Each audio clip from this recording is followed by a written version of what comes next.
Bueno, en los últimos podcasts he estado hablando de las kriptonitas para Dios, ¿no? Es decir, he estado viendo a Dios como un personaje de cómics, como un superhéroe al que deberíamos matar. Y bueno, debo confesar que lo mismo que otros moderadores de teorizar, algunos ausentes, ¿no? Soy un geek, ¿no? Y veo en el Dios bíblico paralelos con el personaje de Superman. Sin embargo, veo que los creyentes lo hacen un poco más complejo. Para ellos Dios es más parecido al Doctor Manhattan. Y bueno, al hablar del Doctor Manhattan estoy demostrando lo geek que soy, ¿no? ¿Quién es el Doctor Manhattan? Buena pregunta. ¿Ese es el primo de Gran Wyoming?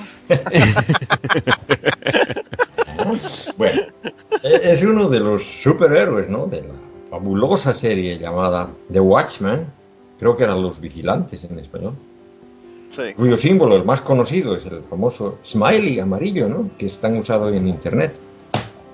Bueno, para hacerlo corto, este superhéroe era un científico que queda encerrado accidentalmente dentro de una cámara de pruebas durante un experimento de física nuclear y su cuerpo es desintegrado completamente, ¿no? Pero en lugar de morir, él adquiere poderes, ¿no? Que le permiten manipular la energía y la materia, ¿no? Y lo primero que hace es deconstruir su cuerpo, ¿no? Y estos poderes, ¿no? Incluyen fuerza sobrehumana, teletransportación, manipulación de materia a nivel subatómico, total clarividencia. En realidad para él ya no existe ni siquiera el tiempo, ¿no? Es decir, vive eternamente y todos los eventos en los que participan para él suceden simultáneamente, ¿no? Si pueden conseguir esta serie en cómics, se les recomiendo, ¿no? Desde luego, ¿no? En ella trata de otros superhéroes más, como The Comedian, The Night Owl, Rorschach, etcétera, etcétera, ¿no?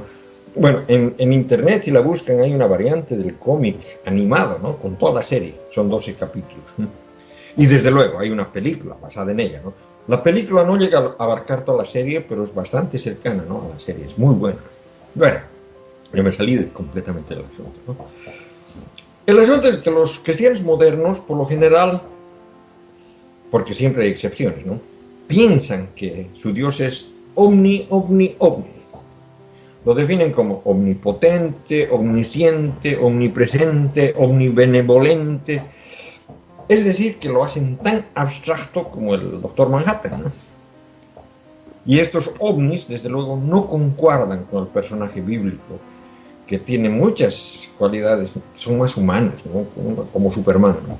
Y es decir, Yahweh, el Eliano, Jehová, o como lo quieran llamar, es irritable, es celoso, se enoja, se arrepiente de sus acciones, puede cambiar de opinión, es tentado, etcétera, etcétera, ¿no? Y en realidad el Dios omni, al estilo William Craig, es una construcción mucho más moderna y claramente post-bíblica, y no se encuentra siquiera en la cosmovisión judía de la antigüedad. Se la puede empezar a encontrar con San Agustín de Hipona, San Anselmo, y desde luego más tarde con Santo Tomás de Aquino. Lo que hicieron estos santos, usando la terminología de Pascal, fue tratar de redefinir al Dios de Abraham, Isaac y Jacobo como el Dios de los filósofos. Y esto simplemente no funciona, pues hace de Dios una abstracción que no experimenta el paso del tiempo y por lo tanto no puede actuar, ni siquiera puede pensar en serie. Todos los ovnis destruyen el personalismo bíblico, lo destruyen a Dios como persona.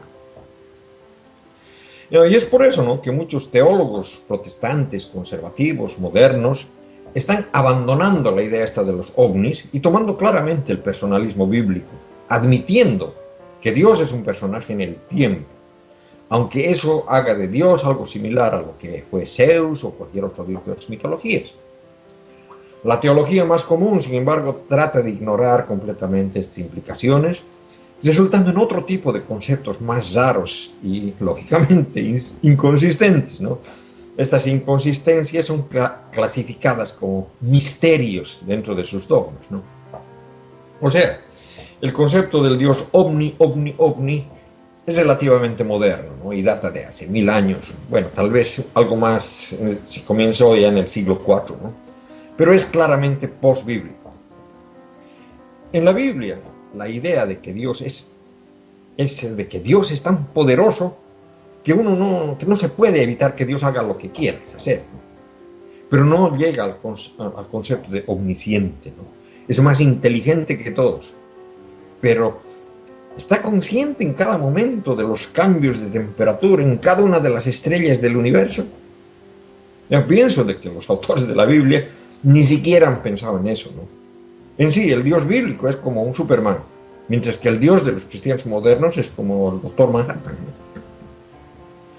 Un Dios infinito, omnipresente, inmaterial, incambiable, no usaría espacio ni tiempo. Sería incapaz de comunicarse con la gente de manera que esa comunicación tenga algún sentido, ¿no?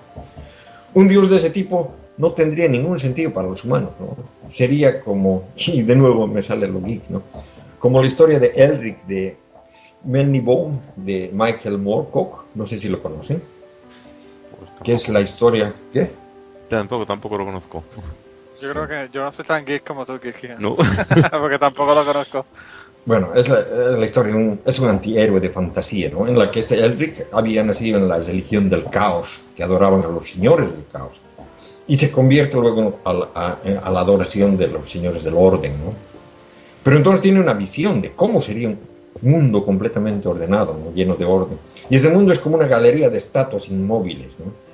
Y así que cambia de nuevo a ser luchador, esta vez por conseguir un equilibrio entre el caos y el orden, ¿no? Y es que ese mundo ordenado, sí, es equivalente exacto al Dios de la filosofía, ¿no? El omni, omni, omni. El Dios del cristianismo moderno no tiene casi nada que ver con el Dios de la Biblia. Y es paradójico, porque los cristianos modernos te quieren golpear la cabeza todo el tiempo con la Biblia, ¿no? Enviando incluso copias de la Biblia a lugares de desastres naturales, ¿no? Además en idioma inglés, ¿no? Con la esperanza de convertir a unos cuantos incivilizados. Quizás los convierten, que como no entienden la Biblia, entonces creen en ella. Si la leyesen y la pudieran entender, serían todos ateos. Bueno, lo raro del asunto es de que a veces, y a pesar de la incompatibilidad, te hablan en términos del Dios personalista bíblico, ¿no? Dios te ama, envió a su Hijo a morir por ti, etcétera, etcétera, ¿no? Y esa prédica es completamente inconsistente con lo que dicen filosóficamente de Dios. O sea que parecen tener una creencia dual, o tal vez sea solamente un Dios esquizofrénico o con personalidad múltiple, ¿no? Y eso es bastante evidente. Si alguna vez ven debatir a este William Craig, siempre usen sus debates al Dios filosófico, el omni, omni, omni. Evita que le hablen del Dios bíblico y muestren sus inconsistencias. Dice, hoy no estamos debatiendo de este punto o de este otro punto, sino el tema del debate es tal o cual, se exige bien claro, ¿no? Sin embargo, para terminar su debate se dirige al público y pide que acepten a Jesús como su salvador personal, ¿no? Inconsistencia al cubo, en realidad, ¿no? Bueno, en realidad ahí terminaría la sección de los cómics, ¿no? Pero tengo una pequeña historia que contar, ¿no? Resulta que aquí en Suecia, como ya les conté, ¿no? Hay algunos retrógrados que quieren volver a poner el tema del aborto en mesa. Uno de ellos, ¿no? Merece que le mandemos a freír espárragos esta semana, ¿no? Es Anders Wilander, que denunció a las parlamentarias Carina Hägg y Birgitta Ohlsson por discurso de odio a los bebés no nacidos, ¿no? La respuesta que le dieron fue un alucine, ¿no? Pues le demostraron que la Biblia está a favor del aborto, ¿no? Y le dieron las siguientes citas bíblicas, ¿no? Primero, Génesis 2:7. Dice, entonces Yahweh, Dios, formó al hombre con polvo del suelo y le insufló en sus narices aliento de vida y resultó el hombre un ser viviente. Es decir, según esto, del mismo modo que Adán empezó a vivir cuando pudo respirar, la vida empieza en el momento en que un bebé empieza a respirar aire. Eso es lo que dice la Biblia, ¿no? El Génesis 38:24, ¿no? Ahora bien, como a los 3 meses aproximadamente, Judá recibió este aviso: tu nuera Tamar ha fornicado, y lo que es más, ha quedado encinta en consecuencia de ello. Y dijo Judá: sacadla y que sea quemada. Bueno, ahora bien, si estuviera al menos un poco preocupado por el bien de los fetos, o les daría algo de valor, entonces debería esperar su nacimiento antes de que quemen a la madre, ¿no? Claro. Que por cierto, ella quedó embarazada de gemelos para Judá, que la tomó por prostituta y él mismo la dejó embarazada. Bueno, el siguiente es algo de lo que ya hablé alguna vez en esta sección. Está en Éxodo 13:2. Conságrame todo primogénito, todo lo que se abre el seno materno entre los israelitas, ya sean hombres o animales, míos son todos. Bueno, a través de la historia del Oriente Medio hay una tradición de asesinato ritual de los primogénitos, como sacrificio a los dioses, ¿no? Y esta cita, como la mencionó en el podcast 110, y una referencia a esa costumbre, ¿no?, de los primeros, de los antiguos israelitas, ¿no?, que más tarde se convirtió en sacrificios de animales o regalos de dinero al templo también, ¿no? Y bueno, esto trata más sobre infanticidio, no sobre aborto, pero da la idea de que cómo los recién nacidos estaban infravalorados en esa época, ¿no? Luego viene del Éxodo 21:22, ¿no? Si unos hombres en curso de una riña dan un golpe a una mujer encinta y provocan el parto sin más daño, el culpable será multado conforme a lo que imponga el marido de la mujer y mediante arbitricio. La traducción aquí es fea. Y leo mejor la versión evangelista, que me parece mejor para este párrafo, para variar. Es más claro, ¿no? Dice: si algunos riñeran e hirieren a una mujer embarazada y ésta abortare, pero sin haber muerte, serán penados conforme a lo que les impusiera el marido de la mujer y que juzgaran los jueces. Bueno, y el siguiente verso aclara algunas cosas más. Mas si hubiera muerte, entonces pagarán vida por vida. O sea, la mujer es un ser vivo, pero no el feto. Si subimos esta ley, que probablemente está tomada de las leyes de Hammurabi, si el feto muere, no es asesinato, pero si la mujer muere, ella cuenta como un ser vivo, ¿no? No, y si el feto muriera, sería siempre aplicaría la muerte, porque está abortando. Por lo tanto, la diferencia sería una vida o dos, pero no está diciendo eso. Lo que está diciendo es que solamente es cuando la madre que muere. Sí, no, si el feto muere o sea, si hay el aborto, o sea, solamente es una multa, ¿no? Pero si la mujer muere, entonces es asesinado. Bueno, sí. Y la última, ¿no?, está tomada de Deuteronomio, capítulo 32, del 23 al 26, ¿no? Dice: acumularé desgracias sobre ellos, agotaré en ellos mis saetas, andarán extenuados de hambre, consumidos de fiebre y mala peste, dientes de fiera mandaré contra ellos, veneno de serpientes, por fuera la espada sembrará orfandad, por dentro reinará el espanto, caerán a la vez joven y doncella, niño de pecho y viejo encarnecido. He dicho, a polvo los reduciría, borraría su recuerdo de en medio de los hombres. Bueno, aquí vemos a Dios describiendo cómo se debería llevar a cabo un genocidio. Y Él va a matar a todos, por supuesto a todos. Los fetos deben estar incluidos en este genocidio, ¿no? Y al parecer no vale siquiera la pena mencionarlos en el contexto, ¿no? Porque en realidad, ¿cómo valora este Dios la vida? ¿No? Entonces terminan diciendo de que hay dos posibilidades para aquellos que dicen ser cristianos, ¿no? Ya sea reconocer que su religión, basada en textos del Antiguo Testamento, no alberga ningún respeto a la vida en absoluto, y de manera especial a los fetos no nacidos.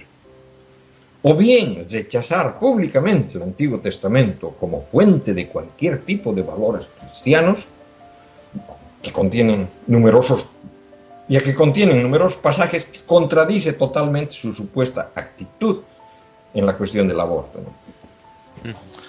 Y si nos dejamos llevar por la Iglesia Católica, Kierkegaard, hubo el caso que me parece que fue en Colorado, donde la mujer por culpa de un hospital católico tuvo un aborto o le causaron un aborto, y cuando la demandaron los abogados de la iglesia o del hospital católico dijeron que no contaba como muerte porque los niños no habían nacido. Sí, me acuerdo. O sea que, ¿qué te puedo decir?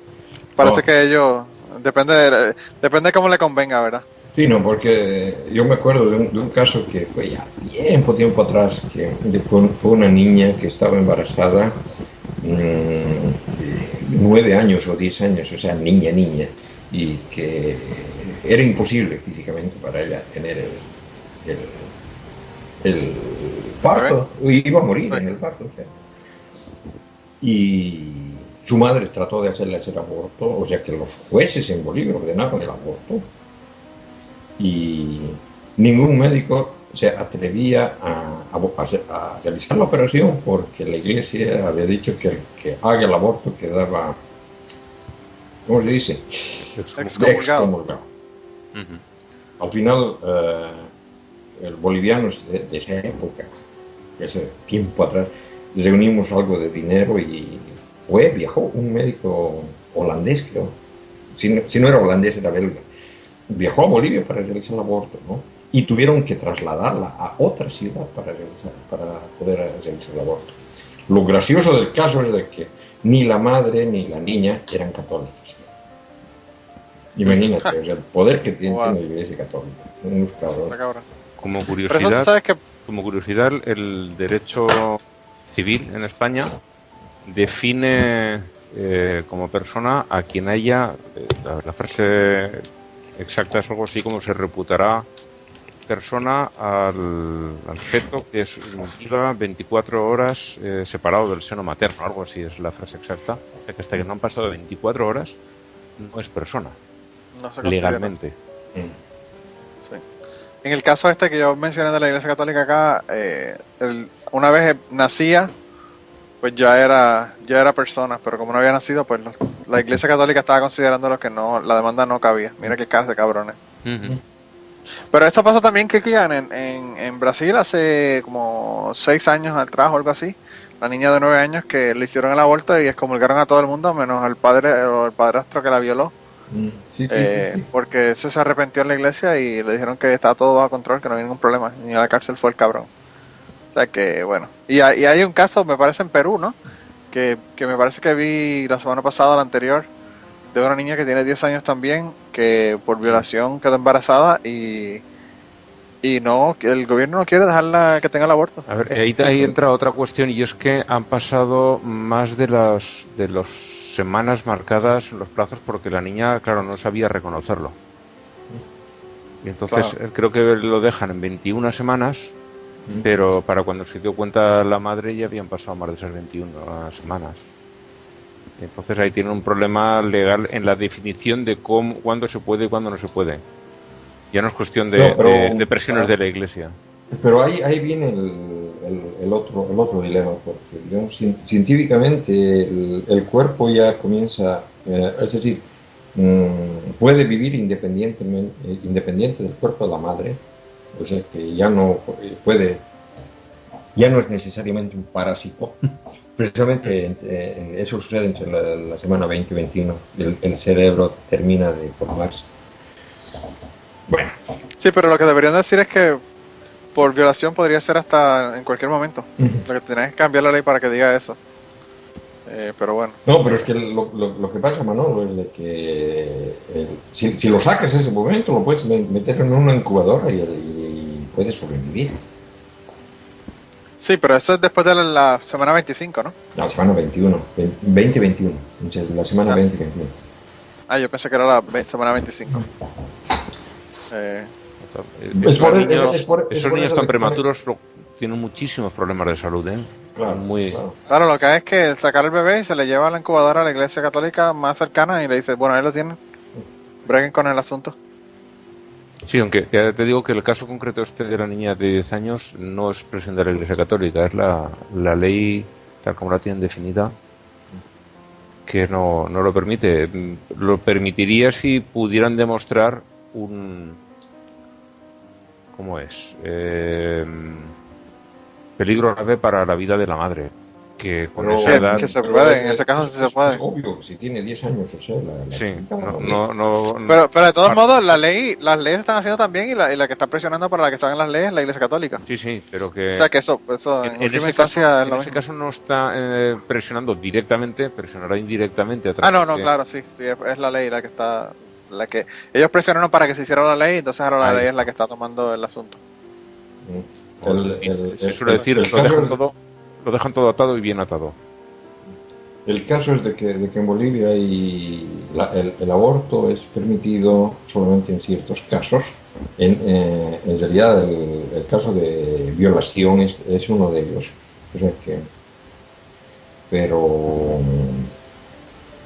la cuestión es de que en otros casos es ilegal, ¿no? Y eso es, digamos, meterse con el cuerpo de las mujeres, ¿no? Y a pesar de haber tenido, ¿cuánto llevan?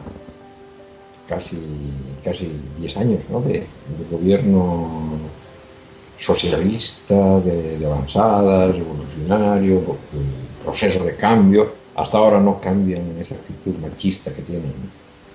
Y es una pena.